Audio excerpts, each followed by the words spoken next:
Hello everyone, Moshe the Electric Israeli is here. Thank you for joining.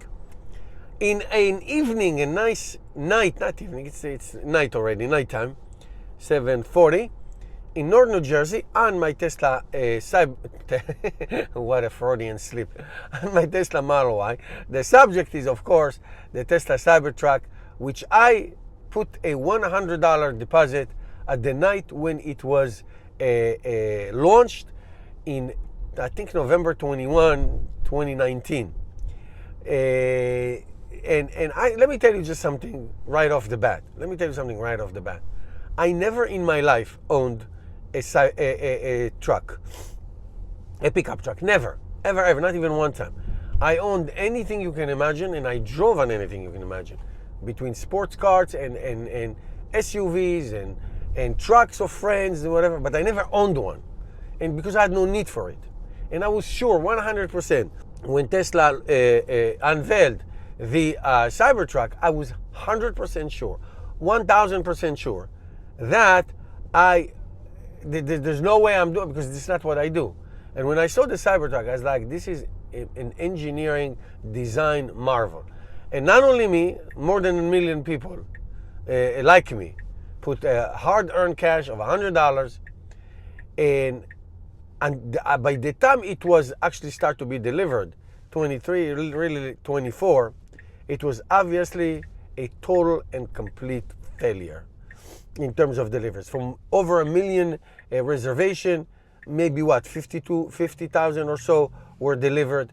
Obviously the price, there were a lot of physical recalls of panels flying off, all kinds of shenanigans, but mostly it was the price, and it didn't help the fact that Elon Musk got so involved in politics, and more than anything, the Cybertruck represented Elon Musk and Tesla.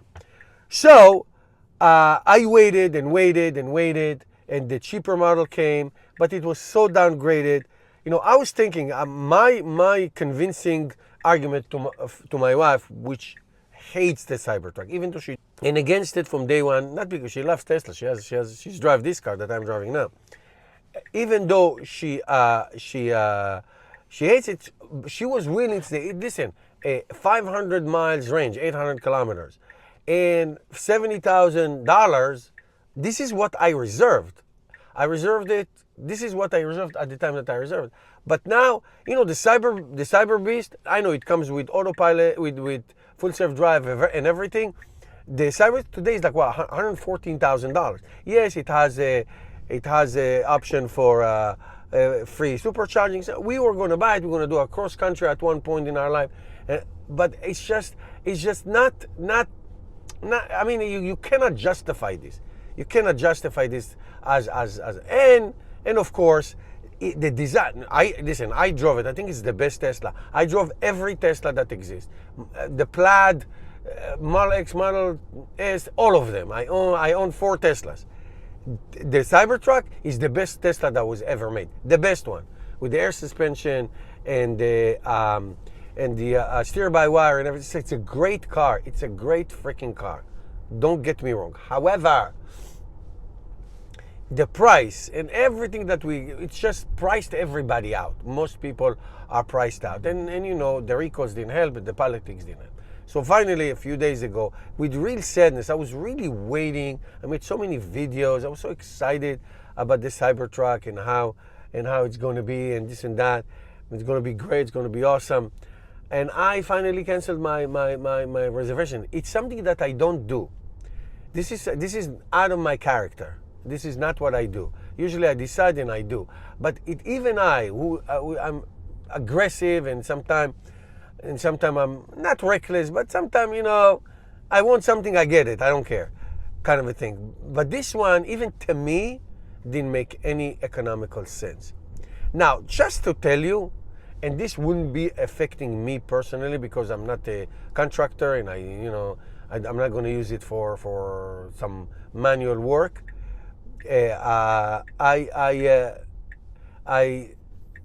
design, the triangular design, it's very hard to reach the back of the bed. Very hard. It's even though I'm a tall guy and all that, very hard to reach. Okay. However, I'm telling you, it's the best car Tesla ever made. I am telling you with no hesitation, with no hesitation. But it just didn't make any sense. And if somebody like me said something like this, I can imagine how over 1 million people who had the reservation just canceled it or didn't follow up with it and all that. So, and I understand them. Now, what will be the remedy? We were promised 14,000 pounds of towing, payload, 500 miles range. None of it happened for price of 40, 50, or 70,000. None of this happened. They did have a single motor for like 5 months. I don't think anybody ordered it. Okay, with bigger range actually from everybody else, 362 miles. But it's just it was stripped. I mean, can you imagine like a pickup truck with no outlets? It's ridiculous. Anyway, so the point is, it's too expensive. It's $80,000 today, and it's $114,000 the Cyber Beast. I know it comes loaded, but still, it's just too much money, and that's what it is. So I'm really sad. I'm not disappointed. I'm sad. I really wanted that truck. Do I see myself in a couple of years making a 2-year lease just so I can have it and enjoy it? It's very possible. It's very possible. But my lifestyle today, as opposed to what it was 6 years ago when it was launched, is not the same. It's not the same. So that's that. Anyway, thank you guys for watching. And here's a word from my sponsor.